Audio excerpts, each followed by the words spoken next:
C'était la météo sur France 3 avec le zoo d'Amnéville.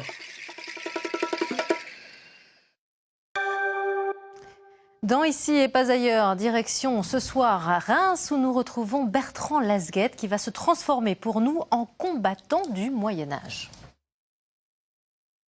Bienvenue à Reims dans le quartier de la Neuvillette. Si nous sommes ici et pas ailleurs, c'est pour vous présenter un sport de combat, les arts martiaux historiques européens.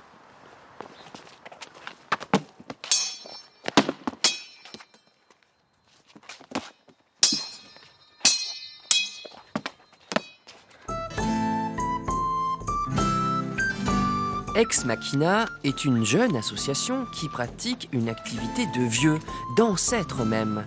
2 fois par semaine, ses adhérents se retrouvent à la maison de quartier de la Neuvillette pour jouer au chevalier avec le plus grand sérieux, comme une discipline sportive. Chaque séance commence d'ailleurs par un temps d'échauffement.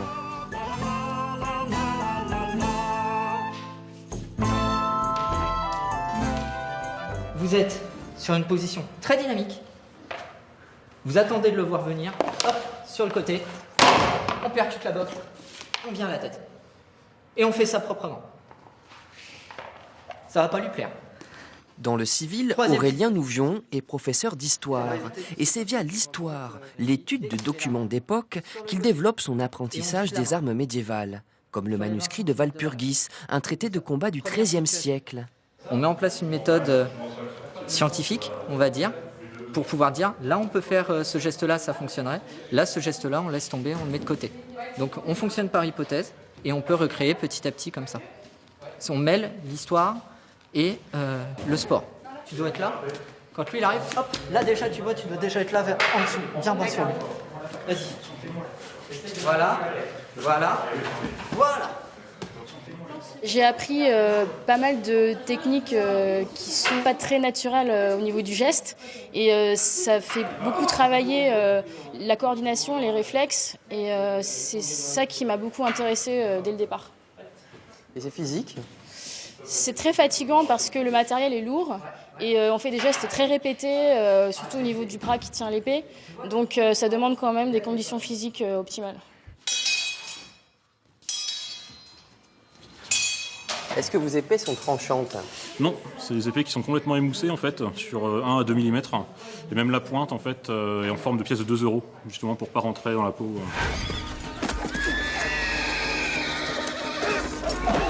À l'origine, le but de cette discipline est hélas d'étriper son adversaire.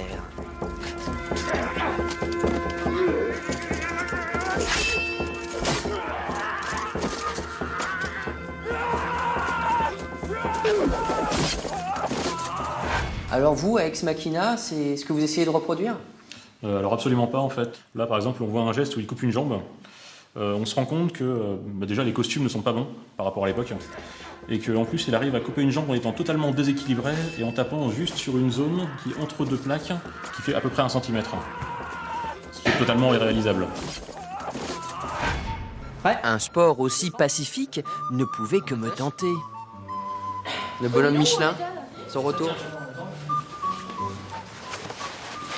Moi j'avais une question, c'est est-ce que potentiellement je peux arriver à survivre face à quelqu'un qui est bien plus fort que moi, en poids, en taille? Je vais pas te mentir, ça va être compliqué. Adrien, mon adversaire, vient spécialement de Lille chaque semaine. Il n'y a que 6 clubs en France à proposer la formule bouclier et épée longue. Il existe une fédération des AMHE, arts martiaux historiques, mais pas encore de réelle compétition. Les compétitions, ça commence tout juste en France, c'est en cours de création. La première a lieu le 14 juin à Paris et elle est dédiée uniquement à l'épée longue, ce qu'on ne pratique pas nous.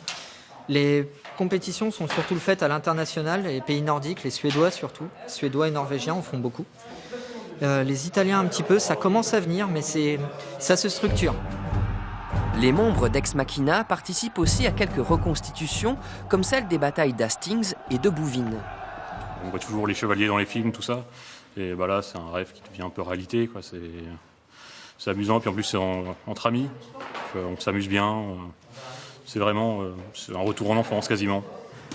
Tu vas être de face, tu vas être comme ceci. Ton coup va partir et je veux que tu me le mettes là.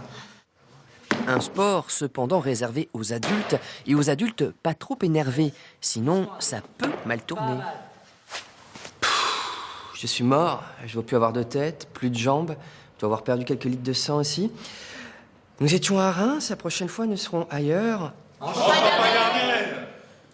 Merci Bertrand et bravo pour votre courage. Avant de refermer ce journal, je vous rappelle qu'il y a du basket dans quelques minutes à Châlons-en-Champagne. Le CCRB reçoit Poitiers pour le match aller des demi-finales pour la montée en Pro A. Grégoire Schott, vous êtes sur place. Comment s'annonce cette rencontre ?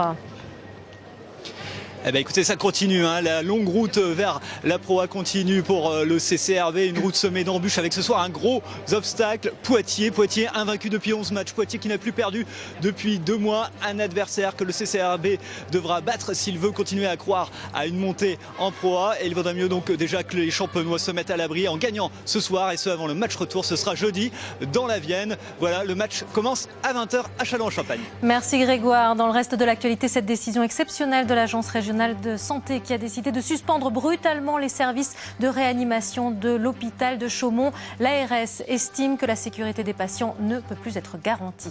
Enfin, n'oubliez pas qu'il vous reste un peu moins de 5 heures pour déposer votre déclaration de revenus version papier. Les centres des impôts ont été jusqu'à la dernière minute très sollicités. Et si vous avez opté pour la déclaration en ligne, vous avez jusqu'au 27 mai pour l'Aube et les Ardennes et jusqu'au 10 juin pour la Marne et la Haute-Marne. Voilà, c'est la fin de cette édition, mais l'information continue dans le 19-20 avec dans un instant la météo suivie du journal de la rédaction nationale. Très belle soirée sur France 3 et on se retrouve demain. Au revoir à tous.